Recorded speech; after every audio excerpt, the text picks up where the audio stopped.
Tripura assembly इंतखाब के लिए voting का अमल शुरू हो गया है। सख्त सिक्योरिटी के बीच वोटिंग का अमल शुरू हुआ। आपको बता दें कि सुबह 7 बजे वक्त मुकर्रर था, 7 बज चुके हैं। वोटिंग का अमल शुरू हो गया है। शाम 4 बजे तक वोटिंग जारी रहेगी।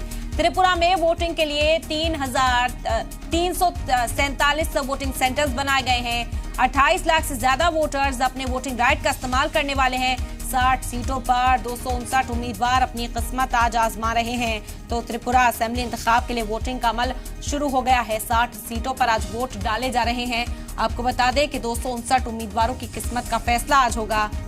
बड़ी खबर है त्रिपुरा असेंबली इंतखाब से जुड़ी हुई इस वक्त की। आपको बता दें कि यहाँ पर 60 सीटों पर वोटिंग हो रही है। सुबह 7 बजे से वोटिंग का अमल शुरू हुआ है और 4 बजे तक शाम वोट डाले जाएंगे।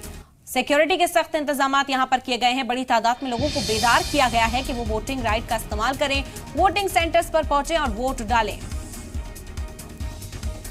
आपको बता दें कि 3,337 वोटिंग मराकज बनाए गए हैं। 28 लाख से ज्यादा वोटर्स अपने वोटिंग राइट का इस्तेमाल भी करने वाले हैं और सुबह 7 बजे से वोटिंग की शुरुआत हुई है।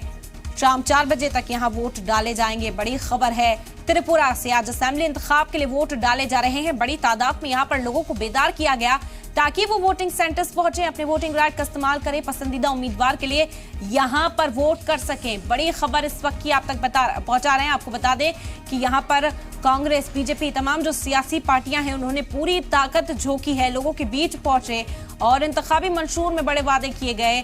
बीजेपी की ओर से लगातार यहां पर बड़े दावे आवाम के बीच पहुंचकर किए गए थे।